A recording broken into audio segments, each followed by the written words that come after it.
Hello students, last class में हमने पढ़ा होल नंबर्स क्या होते हैं और वो नंबर लाइन पर एडिशन, सब्ट्रैक्शन और मल्टीप्लिकेशन हम कैसे कर सकते हैं। ठीक है, आज हमारा टॉपिक है प्रॉपर्टीज़ ऑफ होल नंबर, कि होल नंबर्स कौन कौन सी प्रॉपर्टीज़ को फॉलो करते हैं। ठीक है, फर्स्ट आप ये ट्राई करके देखिए कि अगर आप 7 + 8 करते हो तो आपके पास क्या आता है, एक होल नंबर आता है। It means if you add 2 whole numbers then again result is a whole number.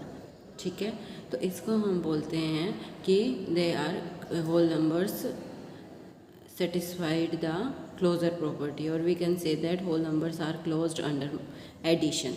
Okay, अगर हम कोई भी दो होल नंबर को ऐड करेंगे तो हमेशा हमें अगेन क्या मिलेगा, एक होल नंबर मिलेगा। It means whole numbers are closed under addition, और we can say that they satisfy the closure property. इस प्रॉपर्टी को हम क्या बोलते हैं, क्लोजर प्रॉपर्टी। और मल्टीप्लिकेशन के रिस्पेक्ट में भी ये प्रॉपर्टी होल्ड करेंगे। क्यों? क्योंकि जब हम दो होल नंबर को मल्टीप्लाई करेंगे, फॉर एग्जांपल 7 × 8 हम करते हैं तो 56 फिर से एक होल नंबर आता है। 0 × 15 किया, 0 and 15 both are whole number and their multiplication is again 0 which is a whole number. इसका मतलब whole numbers are closed under addition and multiplication. Addition और मल्टीप्लिकेशन दोनों ऑपरेशंस के रिस्पेक्ट में ये क्लोजर प्रॉपर्टी होल्ड करते हैं। ओके, अब हम चेक करते हैं कि क्या ये सब्ट्रैक्शन के केस में भी इस प्रॉपर्टी को होल्ड करेंगे। नहीं करेंगे। क्यों? अगर आप लेते हो दो होल नंबर, मान लीजिए 6 - 2, तो आपके पास आएगा 4। तो आप कहोगे कि दो होल नंबर्स को हमने सब्ट्रैक्ट किया तो फिर से एक होल नंबर आ गया, बट ये हर केस में सेटिस्फाई नहीं होगा। अगर मैं उल्टा ले लूँ, 2 - 6 लूँ तो मेरे पास -4 आएगा। ठीक है, अगर मैं 3 - लूँ मेरे पास -6 आएगा, और ये आपके पास होल नंबर नहीं होता। ठीक है, तो आप किसी प्रॉपर्टी को कब कहोगे कि होल नंबर सेटिस्फाई कर रहे हैं, जब वो हर एक केस में सेटिस्फाई करें।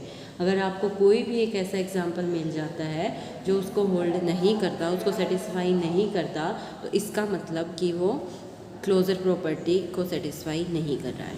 तो इसका मतलब whole numbers are not closed under subtraction.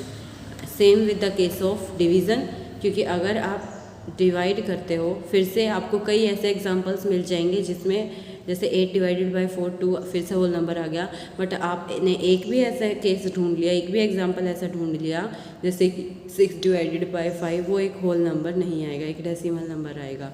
तो इसका मतलब कि whole number are not closed under division.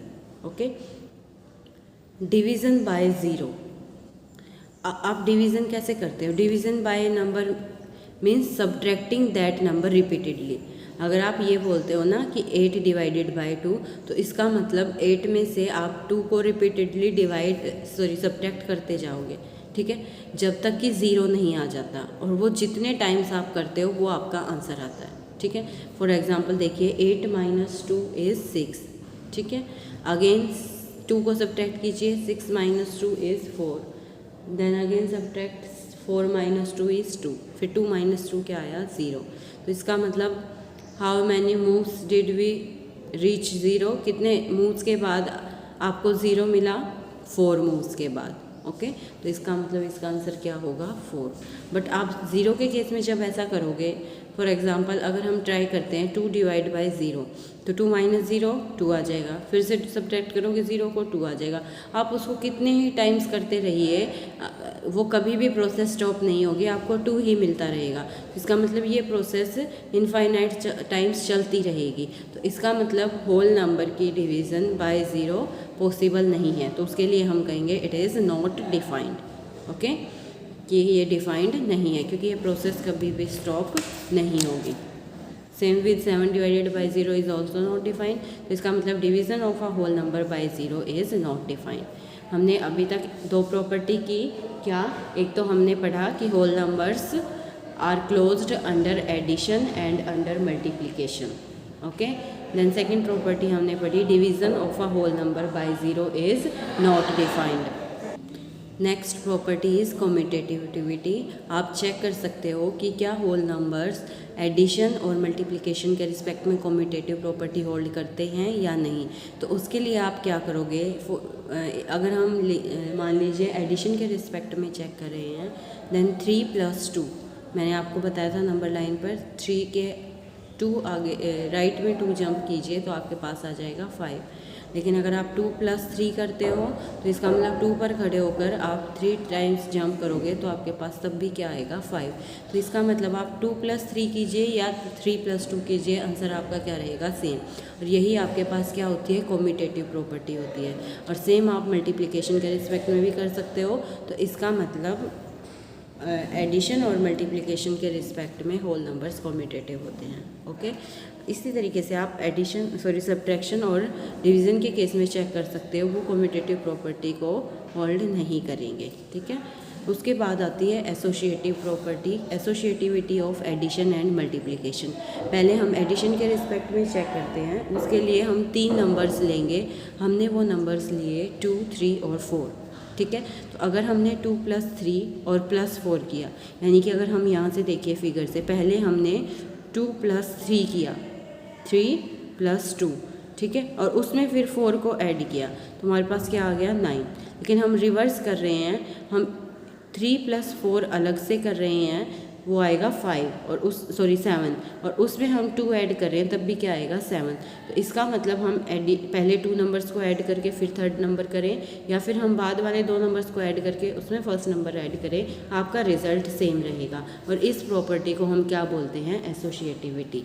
ठीक है, सेम आप यहाँ एडिशन की जगह मल्टीप्लिकेशन लेकर चेक कर सकते हो, उसके रिस्पेक्ट में भी ये प्रॉपर्टी होल नंबर्स होल्ड करते हैं। ओके, उसको सेटिस्फाई करेंगे।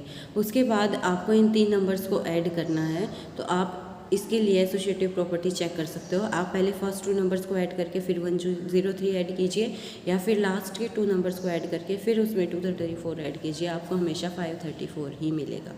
क्लियर? तो ये हमारे पास कौन सी प्रॉपर्टी थी, एसोसिएटिव प्रॉपर्टी। तो ये कुछ एग्जांपल्स उसने ले रखे हैं एसोसिएटिव प्रॉपर्टी के with respect to addition and multiplication, आप चेक कर सकते हो। आप इसको डिवीज़न और सब्ट्रैक्शन के केस में भी चेक करके देख सकते हो कि ये ट्रू है या नहीं। ठीक है, ये इसको होल्ड करेगा या नहीं। क्लियर?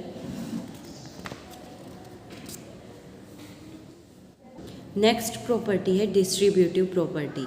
ठीक है, डिस्ट्रीब्यूटिव प्रॉपर्टी हम एग्जाम्पल के थ्रू समझने की कोशिश करते हैं। वो कैसे करेंगे, देखिए 2 तरीके से हो सकते हैं। डिस्ट्रीब्यूटिव हम पढ़ रहे हैं distributivity of multiplication over addition. ठीक है, distributivity of multiplication over addition. तो उसके लिए हम एक एग्जांपल लेते हैं, उसके थ्रू हम ये प्रॉपर्टी समझने की कोशिश करेंगे। देखिए एग्जांपल क्या है, the school canteen charges 20 rupees for lunch and 4 rupees for milk for each day. जो स्कूल कैंटीन का चार्ज है हर दिन के लिए, वो क्या है कि लंच के लिए 20 रुपीज़ है और मिल्क के लिए 4 रुपीज़ है। तो हमें बताना है how much money do you spend in 5 days on these things. तो आपने 5 दिन में इन चीज़ों पर यानी कि लंच और मिल्क पर कितना पैसा खर्च किया। ठीक है, तो अब स्टूडेंट अपने अपने तरीके से इसको सोल्व कर सकते हैं। एक स्टूडेंट मान लीजिए फर्स्ट मेथड से सोल्व करेगा, यानी कि वो क्या करेगा कि उसने पहले लंच का कॉस्ट अलग से निकाल लिया 5 दिन का, मिल्क का अलग से निकाल लिया और फिर टोटल कॉस्ट निकाल लिया। ठीक है, लंच का कॉस्ट 1 दिन का है 20 रुपीज़, तो 5 days का होगा 20 × 5 that is 100 rupees. Same with milk, per day आपका है कितना 4 रुपये और 4 रुपीज़, और 5 दिन के लिए हो जाएगा 5 × 4 दैट इज़ 20 रुपीज़। तो टोटल कॉस्ट आपके पास पड़ गई 100 + 20 दैट इज़ 120। लेकिन एक स्टूडेंट क्या कर रहा है कि वो 1 दिन का टोटल कॉस्ट निकालेगा और फिर 5 दिन का निकाल लेगा। ठीक है, पर डे उसका टोटल खर्चा हो रहा है लंच और मिल्क का मिलाकर, यानी कि 20 + 4 24। तो 1 दिन का कितना खर्चा हुआ 24, और 5 दिन का कितना हो जाएगा 5 × 24, तो फिर से कितना आया 120। तो इसका मतलब दोनों ही मेथड करेक्ट है क्योंकि सेम आंसर आ रहा है। ठीक है, तो एक बार हमने क्या किया, पर डे निकाला दैट इज़ 20 + 4 और 5 days का निकाला × 5 करके, और एक बार हमने क्या किया लंच का अलग से निकाला 5 दिन का और मिल्क का अलग से निकाला 5 दिन का और फिर उसको ऐड किया। तो ये जो प्रॉपर्टी है कि हम इस ब्रैकेट को कैसे खोल सकते हैं और मल्टीप्लिकेशन के साथ 5 इंटू 20 प्लस 5 इंटू 4। तो इस प्रॉपर्टी को हम क्या बोलते हैं, डिस्ट्रीब्यूटिव प्रॉपर्टी। ठीक है, distributivity of multiplication over addition. Clear. तो ये क्वेश्चन नेक्स्ट जो है इसको भी आप डिस्ट्रीब्यूटिव प्रॉपर्टी से सॉल्व कर सकते हो। कैसे 35 को आप ब्रैकेट का यूज़ करके 35 को आप कैसे लिख सकते हो 30 प्लस 5, और इसको अभी मैंने ओपन करना सिखाया, इसको आप कैसे कर सकते हो 12 इंटू 30 प्लस 12 इंटू 5, और फिर इसको सॉल्व कर सकते हो, ये आपके पास मिल जाएगा 420। तो ये बाकी क्वेश्चंस भी आप इसी तरीके से ट्राई कर सकते हो। ठीक है, नेक्स्ट टॉपिक है identity for addition and multiplication. देखिए आइडेंटिटी आपके पास क्या होती है कि आप कोई भी होल नंबर उसके अंदर ऐड कीजिए। पहले मैं एडिशन के रिस्पेक्ट में बता रही हूँ, कोई भी होल नंबर उस नंबर के अंदर आप ऐड करते हो तो वापस वही नंबर आ जाए। ठीक है, देखिए जैसे मैंने 0 लिया, अब 7 को जब मैं 0 में ऐड कर रही हूँ तो वापस 7 आएगा, 5 को 0 में ऐड कर रही हूँ तब भी क्या आएगा 5। ठीक है, या फिर मैं 0 प्लस 5 करूँ तब भी 5 आएगा, 0 प्लस 15 करूँ तब भी क्या आएगा 15। इसका मतलब 0 के अंदर मैं कोई भी नंबर ऐड करूँ तो मुझे वापस वही नंबर मिलेगा। तो इसका मतलब एडिशन के रिस्पेक्ट में आइडेंटिटी हमारे पास क्या होगी 0। ठीक है, और मल्टीप्लिकेशन के रिस्पेक्ट में आप ढूंढ सकते हो ऐसा कोई नंबर कि उसको किसी भी होल नंबर के साथ मल्टीप्लाई करूँ वापस वही आ जाए, वो क्या होगा 1, क्योंकि 1 को आप किसी भी नंबर से मल्टीप्लाई कीजिए वापस वही नंबर आएगा। जैसे कि 7 इंटू 1 7, ठीक है, 5 इंटू 1 5, तो किसी भी नंबर को 1 से मल्टीप्लाई कीजिए वापस वही नंबर आएगा। तो एडिशन के रिस्पेक्ट में आइडेंटिटी हमारे पास होती है 0 और मल्टीप्लिकेशन के रिस्पेक्ट में क्या होती है 1। ओके, तो अब आपको ये एक्सरसाइज 2.2 खुद से ट्राई करनी है।